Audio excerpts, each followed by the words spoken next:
Hopefully things will happen sooner than later so that we don't have to start job shopping. Carl, what's your message to the president and lawmakers? So I'm actually a union representative as well at our facility, and I know that some of our folks are actually starting to look for work, but I'm a senior research guy, and I actually can't work for ethical reasons. I can't work in my field. So the idea of going and being a barista or something really doesn't work for me. So I don't see how I can go to work. The other thing is that, you know, I have contracts with companies and things going right now, and I've had to like put notes on my email saying, you know, I'm not around, don't send me stuff. I can't get that report into you. You know, so it's having a ripple effect in my cooperative work. I mean, you know, how can cooperators and companies that I work with believe that I can deliver, which I have been for the last 20 years, when I just suddenly can't go to work and can't meet my obligations and contracts and stuff? I mean, look, I think everybody can appreciate how disruptive this is to both of your lives, to all of the lives of the 800,000. But, Carl, does that mean that you would be willing for the president to call a national emergency to stop this? That's just crazy. I'm sorry, I don't really get to say that about my boss, but you know, this $5 billion for a wall thing, you know, all of Forest Service fire funding last year was about half that. So, you know, $5 billion is not trivial. And so tossing it around like it's a minor piece of, or minor amount of money is just not true. And so it's just, let's get us back to work. Carl Hauptman, Trishanda Moten, thank you very much for sharing your pay stubs, sharing your personal stories. We're thinking of you, and we will follow your cases. Please let us know of any developments. Thank you. Thank you. John. All right, thanks, Allison. President Trump says he will almost definitely declare an emergency on the border if he can't make a deal with Congress. But do people living there, do they want a wall? We're going to speak with a member of Congress representing a border district next. President Trump is moving closer to making an emergency declaration to pay for his border wall, given the breakdown in talks to end the government shutdown, the shutdown that he said he would own. To people living on the border, do they want a wall? Do they want this emergency declaration? Joining us now is Democratic member of Congress, the newly elected Veronica Escobar. She represents Texas's 16th congressional district, which includes El Paso. You can see right there on the Mexico border. Thank you so much for being with us. Congratulations on your first few weeks in office. The president visited the border. Your district absolutely includes the border. What did you make of his visit? You know, it was just as I had suspected. I thought he would parachute in, take a look at only what he wanted to look at, talk only to people he wanted to talk to, folks who would agree with him. I wish that he and other leaders would take a more comprehensive look at the border, the realities of the border, the true needs that we have. In El Paso, for example, we already have a wall. And Felipe, the 8-year-old boy who died in U.S. custody last month, he was apprehended, he and his father, where there already is a wall. We know that walls don't work, that they don't stop drugs, that they don't stop migration. We are calling for smarter responses and for true leadership during this very difficult time. So as you said, El Paso has a wall. You say it doesn't work. Would you ever call for the removal of the wall there? You know, it's really ugly. It is, I think, a monument to division. We've always had fencing along the U.S.-Mexico border. It's existed. I'm a lifelong resident. It always was there. But the bigger and taller and uglier that they get, they really just become symbols. Personnel, technology, there are better ways to make sure that we live in secure areas. Well, fencing is something now the president, he says, steel slats. But if Republicans came to the table and said fencing, not walls, would you support that? Here's the thing. I think we have to remember why the government is shut down today. It really is not because of a wall. The reason that there's a government shutdown today, and I feel like we're taking our focus off of this, is because the president is afraid of Fox News. There was a deal to reopen the government. There were bills that were passed by the Republican-controlled Senate. The Democratic House, in a bipartisan manner, passed those very same bills, but the president decided he was not going to allow the government to be reopened once he was criticized by Fox News. If we give in, if we capitulate on this, then that's sending a signal to the president that any time he wants to dig in his heels about absolutely anything, all he has to do is try to shut down the government. So this is in many ways much bigger than the conversation about a wall. This is about how we govern, and we can't govern in this way. Do you feel that Democrats are doing enough to help the 800,000 people not receiving paychecks today? We, in the House, we have been passing bills to reopen the government. We did it on day one. Many of us, myself included, incoming new members, there were things we would have loved to have seen in those continuing resolutions to reopen the government. Priorities, financial priorities for our districts. But we compromised. We said we're going to stand down. We're going to support what the Republicans in the Senate gave us. And we did that. We have compromised. Frankly, the senators, the very same senators who supported what we passed in the House, the onus is on them. The president already took ownership, saying that this would be his shutdown. That's where we need to look.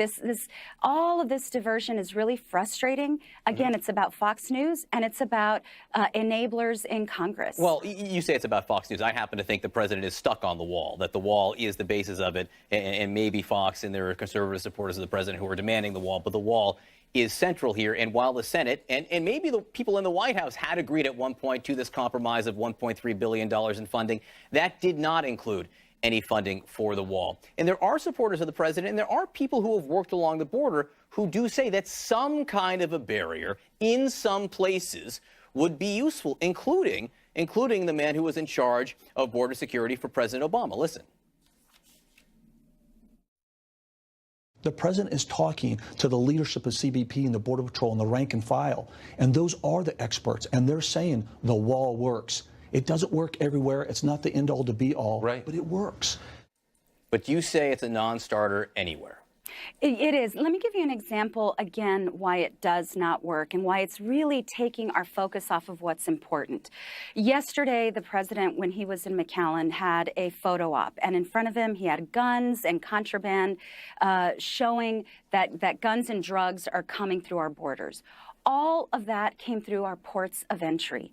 This fascination that not just Donald Trump, you're absolutely right. I mean, Democrats before him have had the same fascination. During the Bush administration, then Senator Obama, then Senator Clinton voted in favor of the wall. Communities like mine, we sued the federal government to prevent it because we knew there were smarter ways to keep our communities and our country safe. So you're right. Both sides have played a role in this. But we have a wall already. In some places. Let me ask you one question. People need to smile today and every day. Your predecessor in your congressional seat, Beto O'Rourke, who may or may not run for president, posted a picture of himself yesterday going to the dentist inside the dentist chair. I don't know whether it's something about your district that leads to oversharing. Do you support this kind of sharing among potential presidential candidates? You know, I leave it to each candidate to decide for him or herself. That's not my style per se, but, you know, Beto's a great guy, and he's always pushing the envelope on social media. Do you like seeing his teeth? I'll pass. Representative Ron Escobar, thank you so much for joining us. We really appreciate talking to all the new members of Congress in your first weeks on the job. Come back. I will. Allison? All right, John, we have some breaking news right now because the first stage of the U.S. withdrawal from Syria ordered by President Trump is now apparently underway. An administration official tells U.S. military ground equipment has already been moved out of the country. CNN's Clarissa Ward is live in northern Syria with more. What are you learning, Clarissa? That's right, Allison. Good morning. Well, we're hearing also reports on the ground from Kurdish sources here that they have seen convoys of U.S. military equipment moving around northern Syria. As you mentioned, according to the U.S. military, this is ground equipment. This is military hardware. No word yet on U.S. troop movements, and we probably won't expect to hear any because of very real security concerns for U.S. military personnel. But, of course, this is going to be a big job, Allison. Allison. There's a lot of stuff to move, even though it's not a huge troop presence here on the ground, just over 2,000 troops. There are 7 significantly sized bases, many more smaller bases. We're here in the town of Kobani. The nearest U.S. base is just over 20 miles away. We haven't heard any reports of activity from there, but we are talking to Kurdish people on the ground here who are very concerned, Allison, about this U.S. troop withdrawal. Our viewers may remember this was a town where many, many people were killed in the fight against ISIS. Almost everyone here has lost someone in their family, and now they have a very real fear that when the U.S. withdraws militarily, that they will be left to the wrath of their neighbors in Turkey, to a potential resurgence of ISIS. A lot of concerns, Allison, about that withdrawal. Of course, understood, Clarissa. Thank you very much for going there and reporting for us. Well, the president has gone after Amazon founder Jeff Bezos on more than one occasion. He owns the Washington Post, after all. Now, Bezos is getting a divorce, and a tabloid that used to be a presidential favorite, maybe still is, got the... Why would the president's potential declaration of a border emergency be different? John Avlon joins us with a reality check. Sir. Guys, what we've got here is history-making incompetence, a self-inflicted shutdown officially tied for the longest in American history that will almost certainly take the record tomorrow. Now, President Trump's boxed in, and it looks like he'll use a declaration of national emergency as an off-ramp. But is this really an emergency? Well, Jimmy Carter first tried out these revised powers during the Iranian hostage crisis back in 1979. He was woken before dawn one day to word that Iran was about to yank all of its assets out of America. The president immediately signed an emergency declaration freezing those assets. It needed to be done right then, and only he could do it. But the concept of a national emergency declaration has been degraded since then. You might be surprised to learn, for example, that we're all living under 31 states of emergency. In fact, America's been under an endless state of emergency for at least the past 40 years. And here they all are. They're as big as 9/11 and as small as sanctions on Burundi. Makes a good case for sunset clauses. Now, President Trump has already declared 3 states of emergency, slapping sanctions on human rights violators and the abusive government of Nicaragua. And yes, he's even declared a state of emergency, quote, in the event that foreign governments interfere in our elections, although he took flack for its understandably weak wording. Which begs the question, if he used emergency powers against Nicaragua, why didn't he address the border before? That's because this isn't an emergency in any objective sense. This is explicitly an end run around Congress to fulfill a campaign promise that could have been addressed when the president and his party had unified control of government until 10 days ago. So, but what can he actually do? Well, it turns out the National Emergencies Act of 1976 was designed to rein in the executive, which has a not-so-proud history of overreach, like FDR's creation of Japanese internment camps during World War II. During the McCarthy era, Congress actually tried to expand this authority, allowing the president to detain, quote, subversive people, presumably communists as well. Good old Harry Truman vetoed this expansion of his own powers, calling it a mockery of the Bill of Rights. Imagine that. After Watergate, it occurred to some folks in Congress that maybe the executive could use some reining in. But presidents still have wide emergency powers that include ignoring all laws regulating chemical and biological weapons, pressing retired members of the military back into service, and yes, quote, undertaking military construction projects not otherwise authorized by law. In other words, President Trump could theoretically divert any money previously earmarked for a military construction project for his wall. And if he does, here come the courts. Alternately, Republicans may be left to explain why disaster funds are being taken from storm-ravaged communities for something not urgent that most Americans don't want. Either way, it's clear, as Mitch McConnell once complained while accusing President Obama of executive overreach. This is not how democracy is supposed to work. And that's your reality check. So helpful, John, to get all that context. I mean, we didn't know that there were 31 national emergencies until you. We've basically been living in a state of emergency our entire lifetimes, folks. That explains a few things. Explains a lot. Okay, thank you very much. All right, he is the richest man in the world. You're not talking about me. I'm not on either of these counts, because he's getting a divorce, and you're the happiest married man in the world. And the National Enquirer is not trailing you. Yeah. As far as announced his imminent divorce, the National Enquirer published their bombshell story, complete with photos detailing the Amazon founder's alleged relationship with a former TV anchor.